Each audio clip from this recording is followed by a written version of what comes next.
Hi, this is Matt with PriceActionTradingSystem.com. This is Wednesday, September the 19th, and it was mostly uphill today, although the overall day is really just another trading range. It was a little bit bigger range.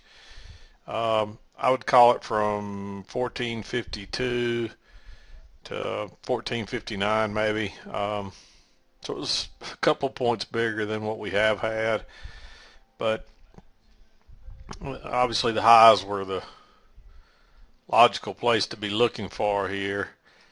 And I mostly marked I really only marked long trades. The market opened right in here somewhere, and there really wasn't a good setup until this double bottom down here and this little failed tick lower. Let me get this off the chart here real quick. But that was the first really good setup. There was a breakout pullback short here. You should have had this little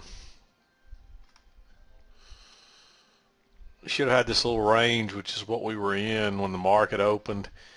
And this is why sometimes it doesn't pay to buy blindly, because you see prices went right on through there. They did pull back and give you a chance to exit with a tick or so, and that's what you need to do if you do happen to buy blindly. When I say that, let's say this is what you're looking at, right?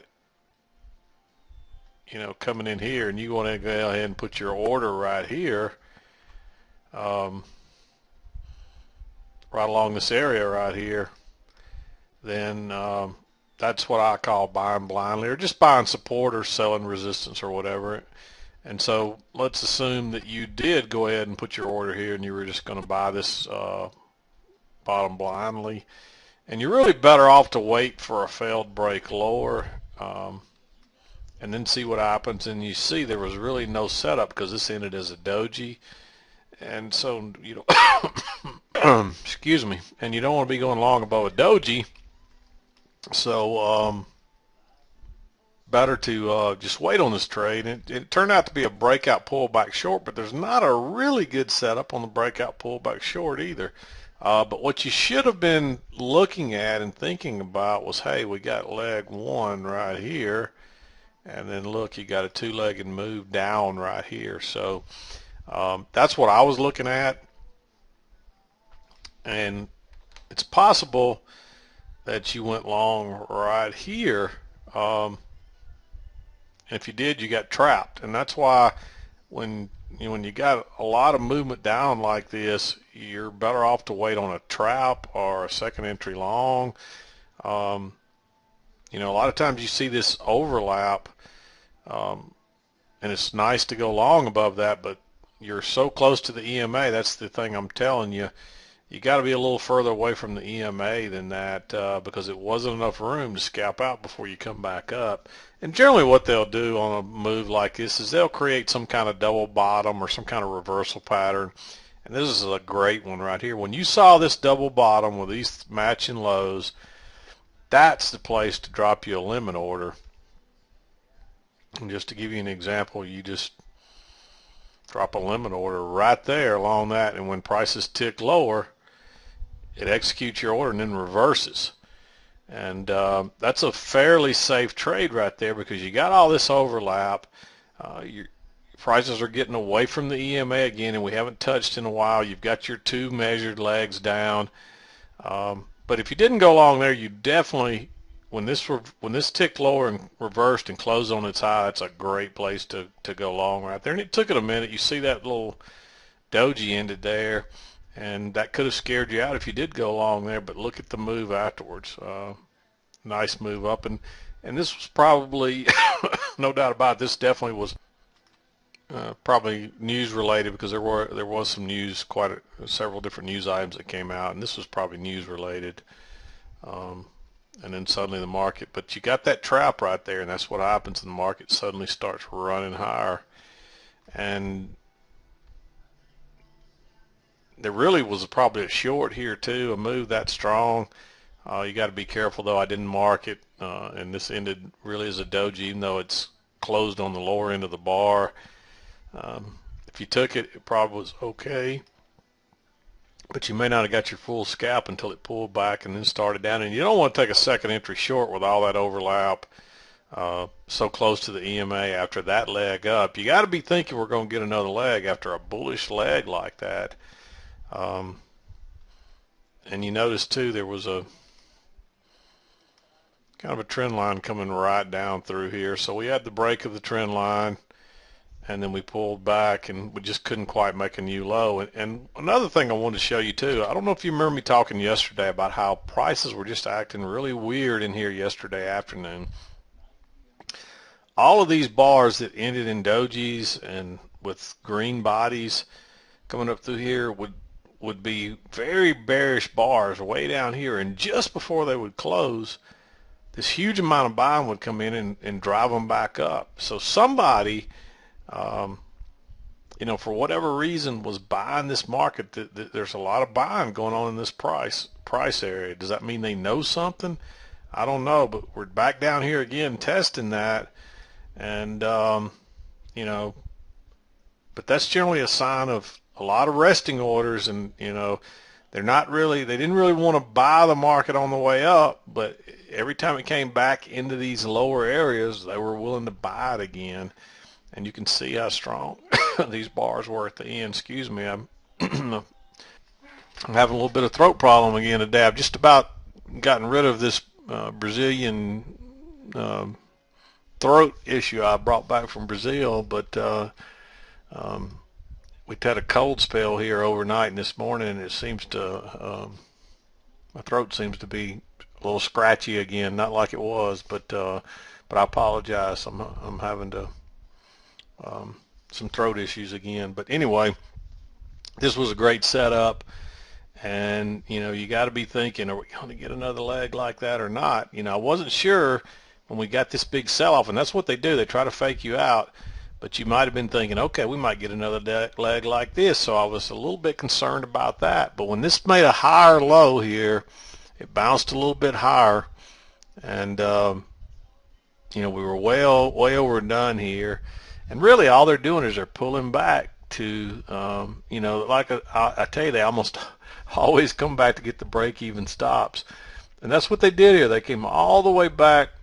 For all those people that snuck in there, they came back and they got those break-even stops, and then it went higher again. And it took a little while to start working higher. I think a lot of people were probably thinking like me that this could be we may be going to make another leg down, but and there's no entries in here, and there's really no, other than this entry right here, which is just a, you know, look how far, this is a good one. Look how far away you are from the EMA, and the EMA was probably way up here at the time.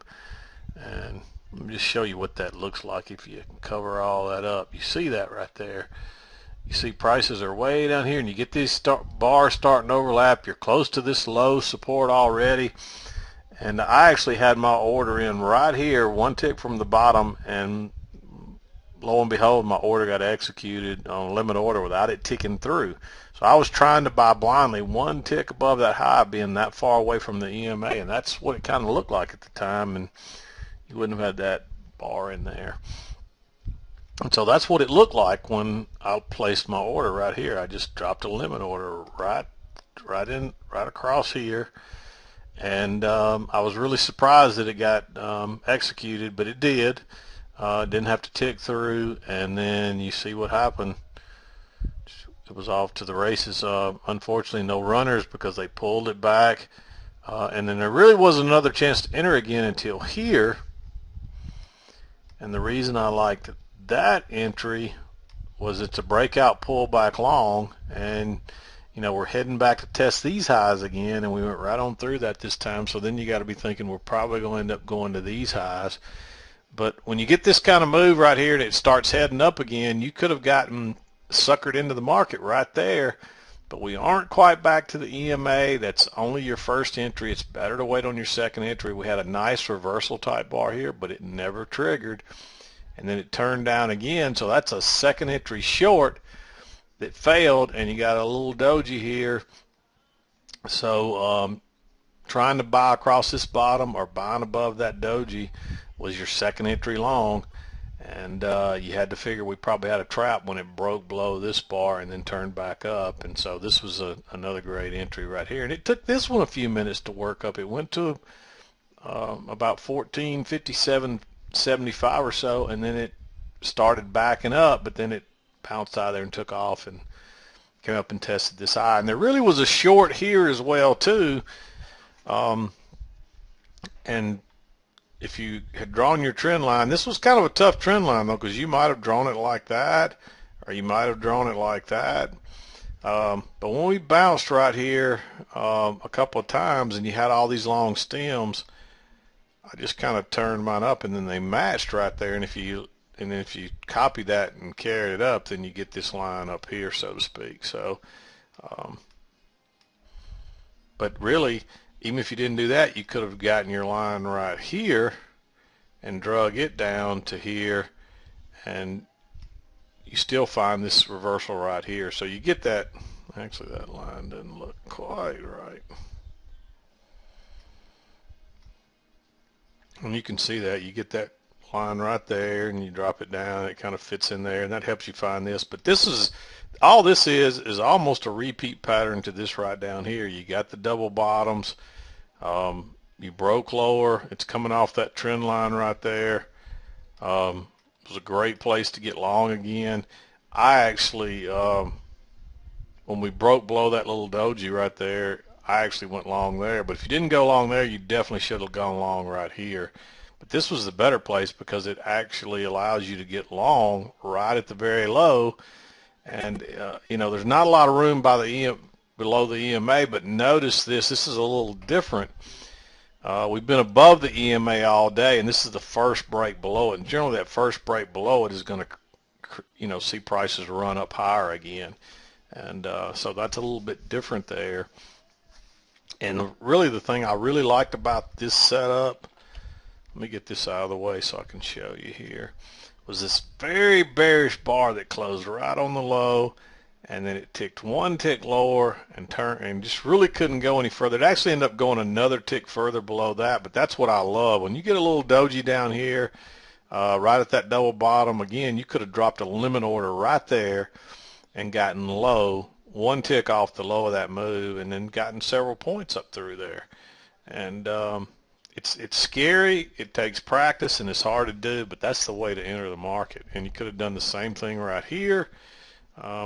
You dropped your order right there, it ticks lower, so you're long at, let's just see right here, you're long at 14.56 1/4 right here, and this went to 14.57 1/4 before it backed up. So it looked like it was going to be a failure, and they probably trapped some people out that snuck in that way right there when it ticked lower right there. But then you can see it turned back up and took off again.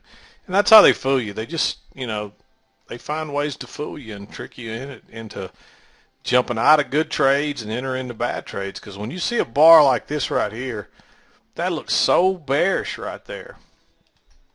And it gets people thinking, hey, we're coming back down.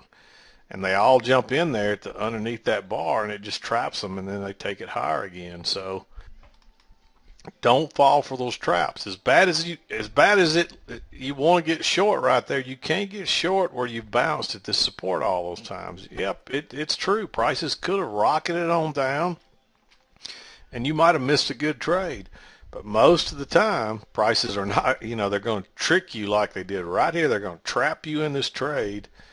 And then prices broke one tick below this little doji, right below that double bottom right there, and it turned up and closed on its very high. So getting long right there was a great entry. And you're long at 56, and that one really didn't take any heat. It pulled back a little bit, but it never got back down here and threatened this trade right here. So, or your entry right here. And as long as your stop's below this signal bar, even a tick or two, then you got a, you know, a point or less stop right there. So that's the ideal way to enter those trades. And then, you know, your exit place you're thinking about exiting should be the next high. And if you enter here, then you want to be thinking, I got to watch this right here. If we stall right here, but you see, we didn't even stall. We went right on through that.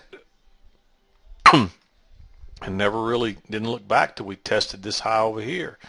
But notice when we started coming up this time, then it starts finding some resistance in here. So, once you go into this, you might want to exit this trade. It did end up shooting higher again before it turned down, but don't play around in here. Once you see you're really struggling, just exit and wait on another setup. And you see there never was really another good long setup again, unless you bought this blindly. And if you bought this blindly again, I think it still would have worked out. Your entry would have been to get a limit order at 56.50, and that went to, yep, you see it got just enough ticks to get that scalp, and then it sold off. And by this time it's really too late to be entering. I mean, that's 2:30, 2:40 my time, and that's too late to be entering the market. Yeah, granted it was a nice sell-off, but most everybody was thinking long here, and all these people are long, and then suddenly late in the afternoon it sells off and it comes back down here and it tests the low again. So you just got to be really careful entering late in the day, because hey, if you make a mistake in here and you lose a point or so, no big deal. You got a lot of time to make it back. But you get over here at 2:30 and you get on the wrong side of this. Sure, if you went short right there, but that is so dangerous going short right there. You just don't want to go short right there, because just like over here, you get trapped and you don't know if it's going to go lower like that. And there really was never a good setup all the way down. And all this is probably all the people that got long today exiting before they give back all their profits. And it could be a lot of them just exiting to take profits. They realize there's a double top up here at this former high, and so they're not willing to go, they're not willing to hang on anymore. They want out. And again, this is just a range day. We 1, 2, 3, 4 times we tried to go above that 1459 area and couldn't do it. And notice there's no closes up above really 58.75. And so then we come back down here and we're going to test this area again. And will we bounce from there? I don't know, probably. You see, we actually ran everybody's stops right there, and now they'll probably take it up again. So, just try to be out by 2:30. I really like to be done by noon. On slow days like this, sometimes I'll enter a trade, up to 1:30 or 2. But much after that, I'm really leery about entering, because you get stuck on the wrong side, and you get long right in here, and then this kind of thing happens to you on a sell-off, and you give it all back, or you lose money. You don't have time to make it back. So just stay out of those trades that late in the afternoon. Look at all the movement in the morning, and then look what happened. Late morning, it moved pretty good till about around lunchtime, and then you see what happened from there on till about 3 o'clock. Not much happened. There's only from lunchtime on till almost 3 o'clock. Look at the bars from there to there, but then look from 8:30 at the bars from right in there all the way to right in there. And so you see the difference in the volume in the afternoon. It's just not as many people trading. So it's better to do your trading in the morning, and I realize that's not always possible for some people, and they can only trade in the afternoon. But I'll be honest with you, trading in the afternoon, you see the difference from noontime on. We probably made 1, 2, 3, 4, 5, 6, 7, 8, 9, 10, 11, 12, 13, 14, 15, 16, 17, 18, 19. So we only made about 22 bars between noon and 2:30, and if you go back from noon back, we probably made twice as many, 3 times as many bars. There's 40 to 50 bars there probably. So that just shows you that there's not nearly as many people trading in the afternoon. There's not as much volume, so it makes it a little different. But I'm going to wrap it up. We're in almost 20 minutes, and we only had 1, 2, 3, 4, 5 trades today. So and there were some shorts up here off of this if you took them, but again, this one's really late. This one was a pretty good setup right here, but I didn't mark it because prices had been up really from the open, and it's just not a smart trade. It is a good setup. It is coming off the channel line if you run your channel line across there. So if you saw that and took it, that's okay. I probably should have circled that in green the way I usually do when it's a counter trend trade, but still a pretty good setup. But I'm going to wrap it up. This is Mac with PriceActionTradingSystem.com, and we'll see you next time.